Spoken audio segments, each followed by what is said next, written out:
I approach, noting my client sits as instructed, semicircle, with offerings placed upon long drawn, rune carved circles.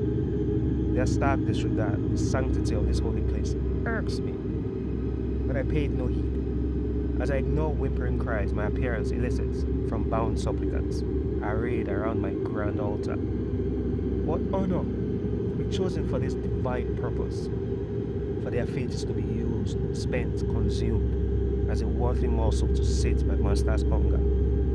Truly, they are blessed. I remain unbothered at my client's ungainly displays of machismo. Having provided today's supplication, what else is required of thee but to receive the promised blessings of my masters, who care nothing from where the life flows, only that it is offered. Here, in this hallowed place, far removed from the machinations of civil men, I begin the rites of beckoning, bequeathing each struggling supplicant with a mark of attribution as I bellow the names of my great masters, as my father once did, like his father before him. Aeons past, an unbroken line of perpetual servitude, all in glory to those great beings of spirit. One of the offered furiously walks at his bindings as I descend upon him. I see delicious fear in his eyes, hatred for me, terror at his dutiful fate. Good. My master shall feast heavily upon this bounty. Swiftly, like those before him, he is split open, life force spilling, running across rooms and etchings, made to guide my master through void and immaterium to this holy place. It is done. They are offered. I begin speaking words taught so long ago when I was but a lad. Incantations, prayers, calls to my masters, beckoning. My clients remain distracted by their rabble. Bah, they are of little consequence now. Thus I do not stop to quiet them. I may not. Not when my master's will begins to cradle, envelop me, descend onto me. This familiar surge of will, of authority, welling up within me, guiding my thoughts, words, actions. I sense them now. My masters approach. These little men continue their bickering. They rage, quarrel, cursing at one another, until a would-be leader arises. Perhaps to quell their antics I will not know. For another grabs and hurls a bowl of burning incense, striking the chest of this would-be commander. These fools! They tussle, exchanging blows, trampling over carefully drawn rooms of power, disrupting them, altering my writing into something worthless. My masters are so close. Damn these petty men. But then, what is this? An unfamiliar lambent green glow rising from distorted runic etching. A force entirely alien to me begins supplanting those of my master's intent. My master's will, it fades, receding where it had once surged with great might and certainty. How is this possible? Faster than it had arrived, the will of my master erodes. It is being replaced so suddenly. Rage at this foolish client swelling me, and I turn my attention from the surge of alien power to admonish them. In that moment of distraction, one infinitesimal second, when my guard drops, it happens. This alien force runs rampant in me, blazing wildly through my very being as a suppressive pressure overwhelms me. My mouth hangs open, furious words frozen in my throat. What is this place? The words are not my own, yet I feel my mouth speak them nonetheless. I sense malice behind those words. The hunger insatiable, my head swivels, observing my clients with eyes of a predator, who react with slow stupefaction at my sudden tonal shift. Mortals, I bellow out with alien satisfaction. Mortals, here! I feel my gaze focus on each client in turn, all but the bravest turning their gaze away from me, from it. Laughter. A great and terrible booming laughter rings from my searing throat. A pitch so deep and booming, I feel my lungs stretched to tearing. I try to center myself, to reach deep into my soul, to calm this wild power, constrict it, banish it away, as my father had taught me, as a precaution for when my master's will had gotten too rash, too violent.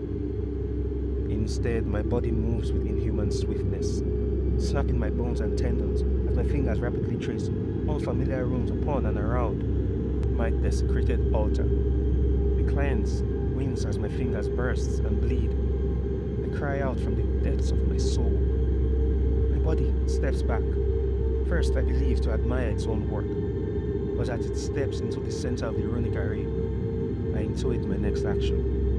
Once again, I fight back against this possessor, to rid myself of this foul presence invading my form, struggling with all my might to throw off this presence, calling forth all my mystical prowess, intoning in my mind the names of all those great, terrible, and benevolent powers I have contracted with over decades of worship. It laughs at me, casually disregarding all my efforts, while I sense no reaction from any of my great masters. I have served you devotedly all my life. My hand grips my dagger now, this ancient tool used and passed through generations that has heartily sent countless supplications to my masters with mine own hand plunged deep into my heart. The pain is unending, a scream, cry, pleading with an uncaring force for this nightmare to end. All is silent, save echoes of Victoria's laughter ringing from my weakened form. The clients watch, transfixed as lambent green light shines brightly, blanketing me entirely. I hear one of them meekly ask if this were all part of the intended ceremony. If this falls, the ground, there's a flame. Blazing light becomes burning flames. The altar, my master's sacrifices, my grand altar, incinerated. All crumble to black dust. Yet I am untouched, unburned by heat, surrounded by soot and ash. The pain in my heart reminds me I yet live. My possessor, this force, this being of absolute power, drops to our knees, not out of frailty from blood loss. No. I sense its intent. Passion flows through this being, drowned in my own thoughts, flooding my mind with foreign will, alien desire, which are yet so familiar, so near to my own. This is veneration. Here in my captured mind, I feel the adoration my possessor holds as we, drop to our knees in reverence for a being rising from below, thrusting out of the earth through the charred soil. Such pure, zealous adoration for this entity. It is so familiar, similar as the love for my great. It is a servant, my possessor. It is welcoming its master, prostrating itself, being before a greater power yet hidden in shadow. I sense this familiar will, this intent to serve, to guide, obey, defend, uplift, as I have ever done for my own masters. The shadows seem to melt away from the risen entity, allowing all present to finally witness its true form. It is a thing of perfection, slender, elegant, such unmarred, tanned, supple skin, perfect chest-level black hair, bountiful chest, glorious hips, face of sublime beauty. She is lost incarnate, swiftly evoking my client's passions. This is madness. My possessor, this being of power, this entity that has swept aside all my spiritual defenses, overwhelmed me so completely as though I'm but a child, lowers itself, prostrates itself, me, so utterly before a being of single flesh. Pathetic. At that thought, my mind speaks that particular opinion. I feel my possessor's gaze weigh heavily upon me. I am assaulted, waves of heat burning at my immaterial flesh. Wild cacophony rings my ears to bursting again and again. Unseen pressure crushing me beyond what the physical body could ever hope to endure. This is torment, I know that. This is anger, I feel it. I am being punished. Trapped, suffering in this soul state. With all my remaining will, I bellow out desperately. Perfection. Your master is perfection. I grit my teeth as raw agony continues to cascade over me. Your master is divine. Piercing pain cutting into my soul, searing at my sanity. Me, master, I blot out perfect finally. The Master, His divine perfection. Only then does the pain ease, recede, stop. I feel the surge of annoyance as my possessor's will turns away from me. Physically, I, me, turn to see the client swarm her, gesturing at her, catcalling at her, while the boldest throws his arm around her neck, allowing himself to get a perfect handcuff of her perfectly formed bosom. Rage. I sense anger. I shoot to my feet only to stagger on the next step. This body shall soon perish. I have lost too much blood, taken too grievous a wound, and it appears my possessor is ignorant of mortal frailty. As I feel its frustration at the inability for this body to perform as intended, all the while thoughts of grisly intent flash wildly into our mind. Her voice, it is ethereal, sonorous, filled with authority. I do not comprehend the words she spoke. My physical body is too busy, involuntarily grasping for air. My soul wanes with this. We are dying. Yet, I hear now the unmistakable sound of fighting, tearing, raping, and choking.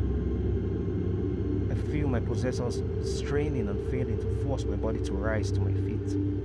It does not comprehend mortality and death as I do. I take this small victory, laughing. In failure, come, let us perish together. Soft, supple skin presses on my coffin back, just this touch is sublime. Oh, Harry, there's me. Again, I do not comprehend the words. Bloodstained dagger clatters to the ground. My wounds itch as an intense heat surges through my chest before vanishing as instantly as it arrives. My strength returns, greater than it had ever been. My possessor stands on my feet. We are healed. Impossible. Impossible. This is impossible. My masters could never heal one from the brink of absolute death. They could not repair the mortal form so utterly, so simply. I have served them for decades, and I know it is beyond their power. Through my mental prison, I see the broken bodies of my clients.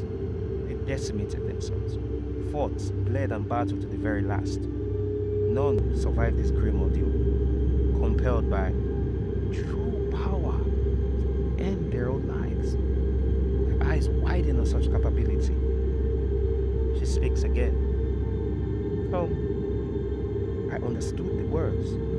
It is the common tongue. How is this possible? My body rises, unclasping my robe, draping it gingerly around her exposed skin, before taking a step back, saying, Lord Swasone, what is your will?